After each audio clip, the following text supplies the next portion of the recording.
Now, millions of dollars from a Democratic super PAC are going towards the race for Iowa's first congressional district. According to Politico, it's funding ads in Des Moines, Cedar Rapids, and the Quad Cities for Christina Bohannan. She's running against incumbent Representative Miller-Meeks for the second time. Maddie Franz is in studio tonight to explain why that money is going to Bohannan and what it means for that race. Good evening, Maddie. Hi, John. That money is going to ads just like these, which you've probably already seen at home. This afternoon, I spoke to Robin Johnson about the additional ad funding. He's a political science professor at Monmouth College and the host of a local NPR politics podcast. He says these ads have some impact, but they're not the only factor in this race.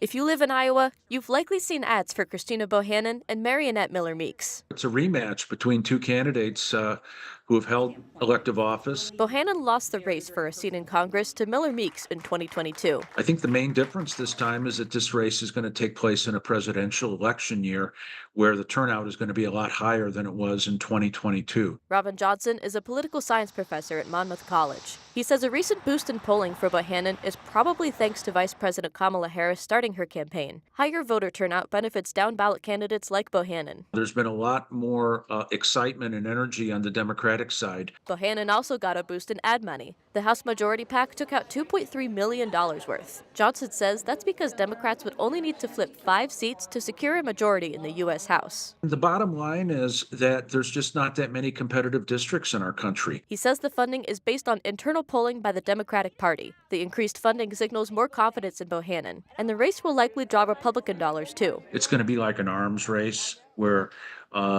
the Democratic Congressional Committee will put money in, then the Republicans will respond. They're not going to leave Meeks underfunded. But more money doesn't guarantee a win. Johnson says Miller-Meeks is more experienced than Bohannan. I anticipate this race will be close. We'll see how it goes and whether the added investment at this point can make a difference. Now, Johnson says the majority of that ad spending will go to TV commercials. They're the most expensive and traditionally the most effective. I've also seen ads from both candidates on YouTube. John? All right, Maddie, thank you. And Johnson also says there are fewer competitive congressional districts in the country due to heightened polarization and gerrymandering.